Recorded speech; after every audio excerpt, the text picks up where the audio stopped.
Say what's cracking, YouTube? It's your boy 16 to life, and I'm back like I'm on a parole violation. Yard down!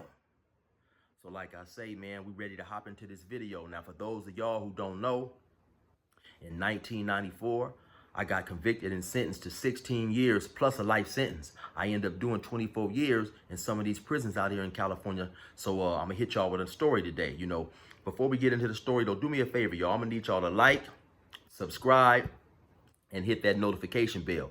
In the event you haven't been getting your notifications when I drop a story, you might have to go there and change your notification settings from personalized to all. Make sure it's on all, and hopefully you should get notified. And a lot of y'all been getting at me too, man, about these Yard Down shirts. So I finally got it, man. So check it out. Go hit my YouTube, go hit my my website. It's 16tolife.com. That's 16tolife.com. You go to the store option on the website. You can look on there and see you some decent merchandise, man. You might wanna get. So like I say, man, with that being said, let's hop into it. Oh, and before I get into it, man, y'all know I've been gone for a few days, man, but I've been running down some fire interviews for y'all, man. So I did an interview that I'm supposed to upload as soon as I get it edited and get everything ready. I did an interview with an ex-white supremacist. He done about 14, 15 years in the prison, man. So this interview is going to be bomb, So we go a lot into a lot of their politics, a lot of his ideology and things of that nature, man. You know what I'm saying? So it's going to be a real good interview, y'all. So y'all check that out. I'm going to try to get that up for y'all ASAP. You know what I'm saying? So check your boy out. But anyway, that being said, let's hop into this story right here. Now, this story right here is going to be about my first fight when I actually hit prison. Not the county jail, but prison. Okay, so around July 1996, I finally end up catching the chain. And catching the chain is when, you get shackled up, you get on the bus, and you go to your prison. I'd already done my time. I'd already done my time in the county jail. I had been sentenced for both cases. Like I was telling y'all, I had two different cases, y'all. Both cases was about gun violence. I'm gonna write a book. A lot of people be asking me, hey man, what was you charged with? So I'm gonna write a book, y'all. I'm gonna put all that into the book, man. It's gonna be extremely interesting, extremely detailed. So anyway, I catch the chain. I'm leaving Riverside County.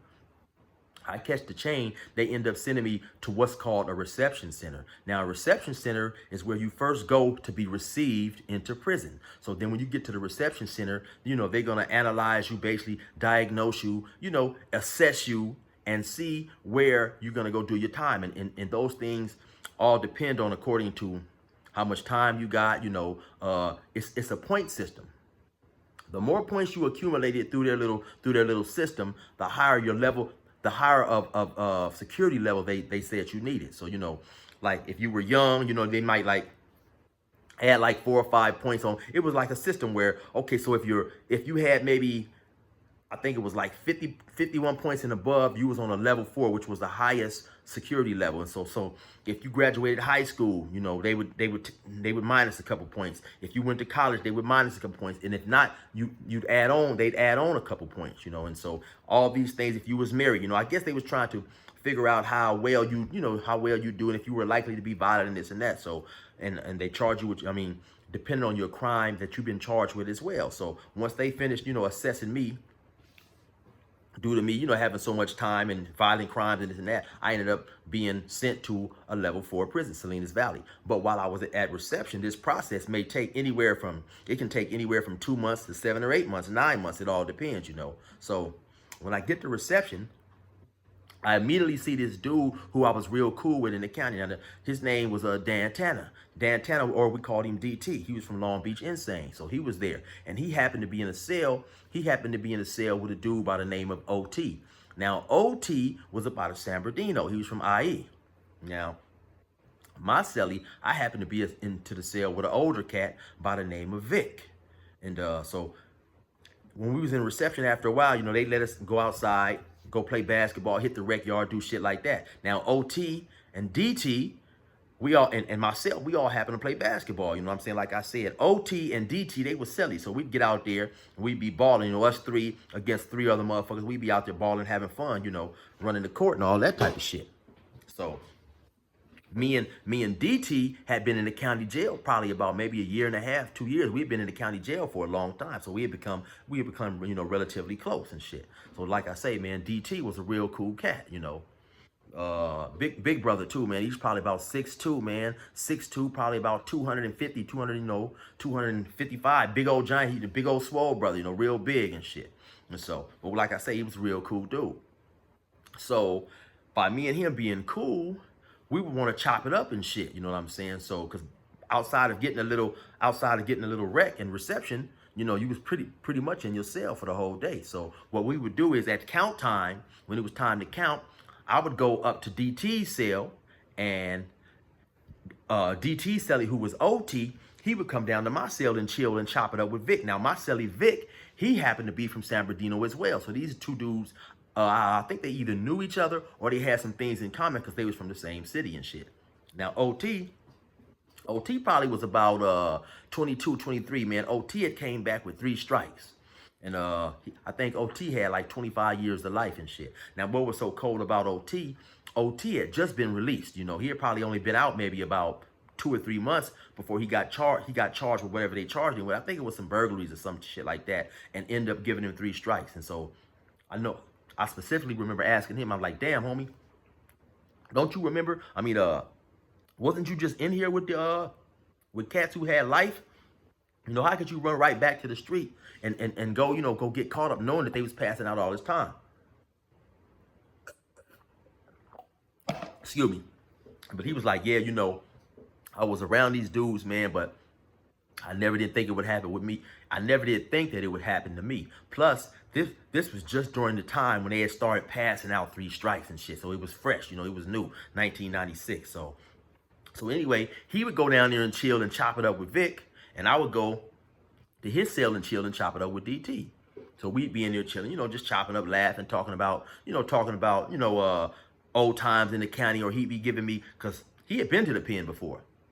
Actually, he came down from the pen, and now he was going back. So he'd be giving me game and information on things that I needed to pay attention to and recognize by it being my first time in prison or whatever, So eventually at some point in time, he ended up, because he was in the reception before I was there. So they ended up, from reception, after he got assessed, they sent him on his way to another prison. And so when they did that, what I ended up doing is I ended up moving to the cell that he was in. I ended up moving up there with OT, because my celly Vic, he was cool, but he was an older cat. Vic was in his like mid to late 40s. Vic probably had somewhere around 20 something years, 24 years. I think he had, stole somebody's hat, punched a dude, stole his hat and his wallet, and they'd hit him with I think 24 years with 80%. So, he had a lot of time to do his damn self. So, now by me and OT, we both being relatively young, so we in the cell, we chilling, we chopping it up and this and that. And so at some point in time, of course, like dudes is gonna do, we start discussing women and stuff, bad women. And man, this dude, this dude got a bad female and this and this and that. So at some point in the conversation, he say to me, "Oh man, well, is his girl better than your girl?" Because I had a beautiful woman at the time, right? And so I said, it dawned on me, right? I said, man, I ain't never showed this dude no pictures.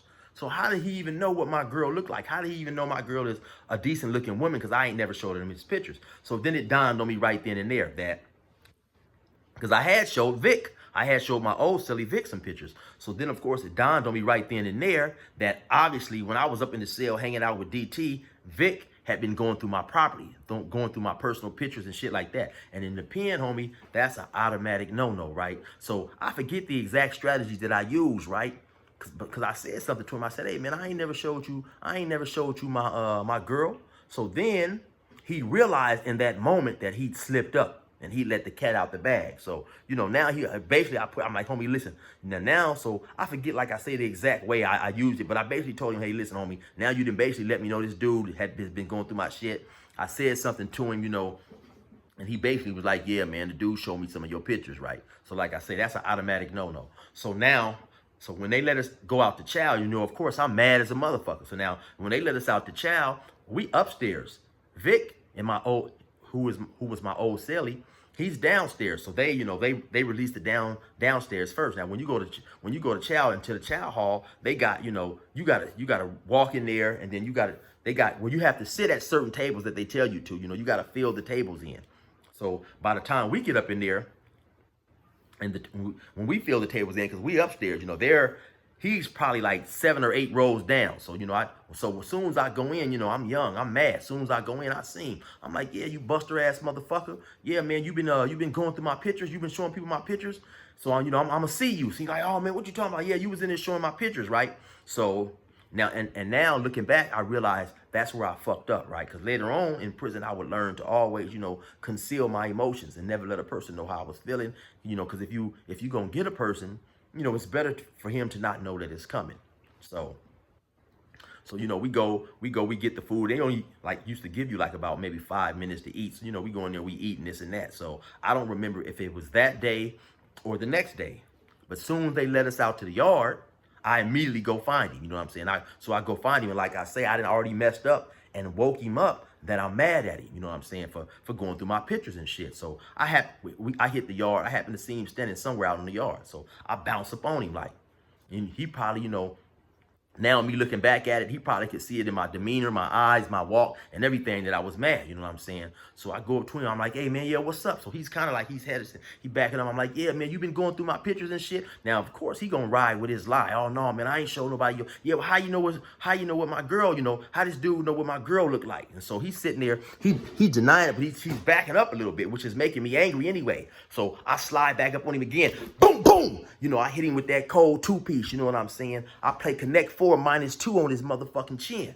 But by him already being leery, he was expecting it. So when I got off on him, he kind of backed up. And so I didn't catch him flush on the chin like I wanted to. But when I hit him, his knees kind of buckled. And he kind of went to dancing back like he was dancing and shit, doing that crazy chicken dance. So then from that point forward, he kept just backing up. He would never let me get up on him close enough to hit him. Now, at one point in time, he threw a punch, but this dude was so far away, he couldn't have hit me if he had a cane in his hand. So, and that made me laugh, because, motherfucker, you 6 feet away from me, and you throwing punches. Now, at some point in time, there was some white dudes right there, and they said, hey, man, you guys stop that shit. Don't be fighting around us, because you gonna get us. They gonna shoot. We don't want to get shot. And I forget exactly what I said to him, but I told him, shut the fuck up, mind your business. Which really, I probably shouldn't have done that, because it was kind of like a disrespect to all of them. But then at the same time, this is prison. You can't be telling me where I can fight at. You know what I'm saying? And so,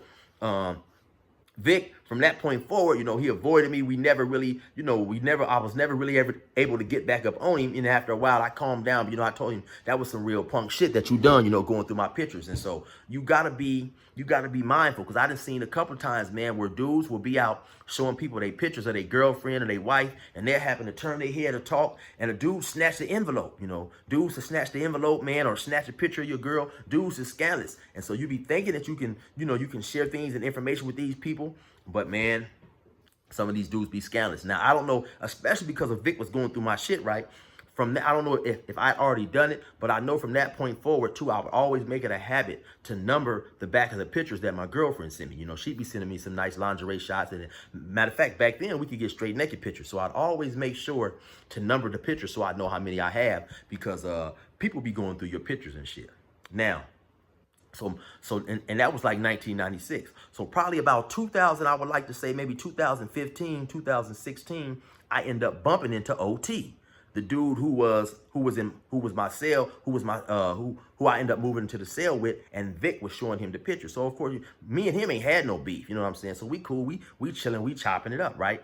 So he had just came from Donovan, and he was down there. Sometimes people are act like they need psychiatric help or get on psych meds or whatever to get moved to certain prisons or whatever. So he was doing that shit, playing the role or whatever, right? And in the course of him doing all these things, he had to go see the psych. So this dude, he was always like the player type of motherfucker anyway, but this dude ended up, man, talking to the psych on a regular basis. She would come to see him, and I'm talking about the main psych of the prison, and she was an older lady. She probably was like maybe in her late 50s. But so she would, she would come, she would come pull him out, started taking a special interest in him. She became extremely fond of him, and he saw this, right? So then he started talking to her, you know what I'm saying? Basically being, as romantic as one could be with a person, when you're in prison with a person who we call them the free staff, because they're not a guard or a correctional officer. So we call them free staff. But so to make a long story short, man, this dude ended up knocking her, you know what I'm saying? And knocking her, that's a California term for, he ended up basically becoming involved in a relationship with her, you know what I'm saying? The head psych of the Donovan prison. And so what she ended up doing is she ended up quitting her job and marrying him, you know what I'm saying? So they end up getting married, man. This dude knocked the main psychiatrist, you know what I'm saying? So a lot of dudes always have these, these hopes and dreams, man. And me, myself, being able to be in a relationship with a woman that's in prison. And this dude, man, and I've seen it happen many, many a times, but this dude was one of the dudes, man, who actually did it, and she was taking care of him, you know what I'm saying? Now we was up there in San Luis Obispo. She had moved up there so she could come visit him every Saturday and Sunday, and stuff like that happened, man, you know what I'm saying? So it goes down. And like I was telling y'all, man, stay tuned. I got a proper ass video that I did, an interview with a ex-white supremacist, man. That's coming. It's going to be real good, man. And a little later, I'm going to hit y'all with some things that I think could be helpful. So people be getting at me like saying, hey, man, if I went to prison, what could I do to possibly stay out of trouble and not get no bullshit? So I'm gonna come up with a few things, man, and drop that video a little later for y'all as well, man. So it's your boy 16 to life, man. I appreciate y'all rocking with me. Let's get it. Y'all have a good day, man. Oh yeah, resume normal program.